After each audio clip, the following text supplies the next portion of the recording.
আসসালামু আলাইকুম প্রিয় দর্শক, আমরা এই মুহূর্তে যেখানে রয়েছি আমাদের সামনে বা আমাদের এই যে পাশেই দেখতে পাচ্ছেন একটি বৃহৎ গোরস্থান রয়েছে, যেটি হচ্ছে জকিগঞ্জ উপজেলার বারোটাকুড়ি ইউনিয়নের বৃহত্তর সুনাসার এলাকার কেন্দ্রীয় একটি গোরস্থান। এই বৃহত্তর এলাকার মানুষের একমাত্র কবরস্থান মনে হয় হচ্ছে এটা। এই কবরস্থানের পাশে এসে একটি বিষয় আমাদের চোখে ভেসে উঠলো, আর যে বিষয়টি আজকে আপনাদের সামনে আমরা তুলে ধরবো। অনেক পথ অতিক্রম করে একটি কবরস্থানের পাশে সেই মুহূর্তে দাঁড়িয়েছি, আর যে বার্তাটিকু আজ আপনাদের সামনে তুলে ধরতে চাই।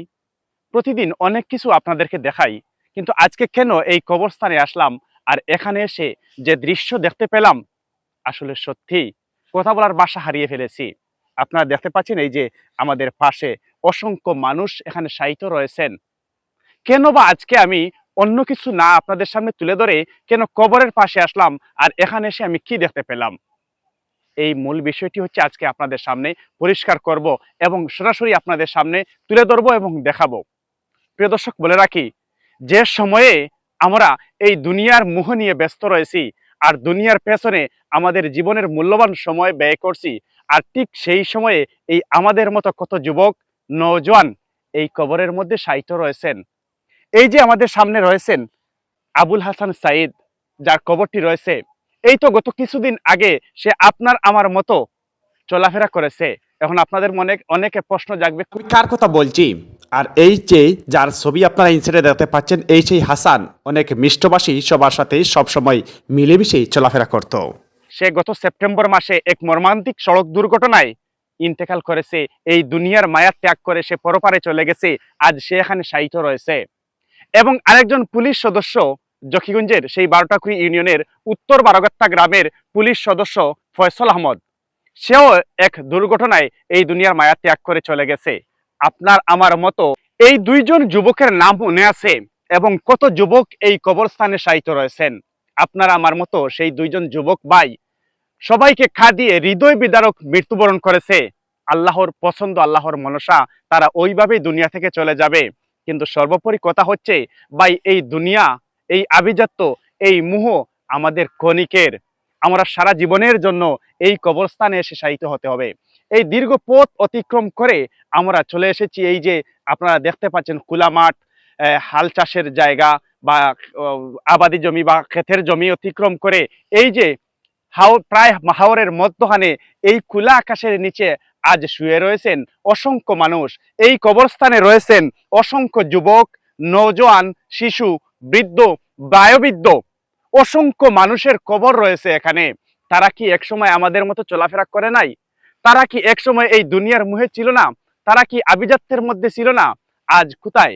সব কিছু রেখে তারা এই দুনিয়ার মায়া ত্যাগ করে এভাবেই কবরের মধ্যে শায়িত রয়েছেন। যুবক ভাই, একবার ভেবে দেখুন, এই যে দুজন মানুষের উদাহরণ টেনে আনলাম আপনাদের সামনে, পুলিশ সদস্য ফয়সল ভাই এবং এই যে বিকাশে চাকরি করত কিছুদিন আগে, কিছুদিন প্রবাসে ছিল আবুল হাসান সাইদ ভাই। হাসান, এই যে নাম রয়েছে আবুল হাসান সাইদ ভাই, আপনার আমার মতো সে টকবগে এক যুবক ছিল।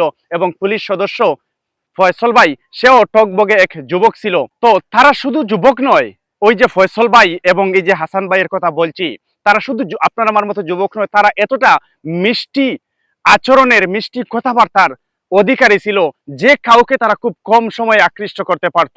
আজকে তারা এই দুনিয়ার সব কিছু ত্যাগ করে আমরা এই দুনিয়ায় চলাফেরা করছি, আমরা এই দুনিয়ায় খুবই ভালোভাবে চলাফেরা করছি, কিন্তু তারা কবরের মধ্যে শায়িত রয়েছে। আমরা এই কবরের কথা চিন্তা বাদ দিয়ে আমরা দুনিয়ার মোহ, আভিজাত্য নিয়ে আমরা পড়ে রয়েছি।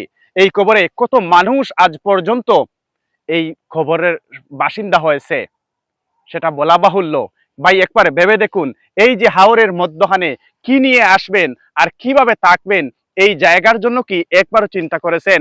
কত মানুষ এই দুনিয়ায় এই কবরের কথা ভুলে গিয়ে দুনিয়ার পিছনে সময় ব্যয় করছে।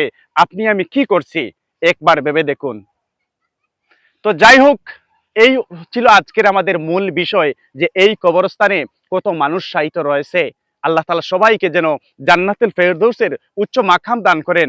এবং যে দুইজন ভাইয়ের নাম মনে আছে এই কবরস্থানে শায়িত, ফয়সল ভাই এবং হাসান ভাই সহ যারাই এখানে মৃত ব্যক্তিরা এখানে শায়িত রয়েছেন, সবাইকে যেন আল্লাহ তাআলা জান্নাতুল ফেরদৌসের উচ্চ মাকাম দান করেন। তাদের রুহের আত্মার মাগফিরাত কামনা করছি।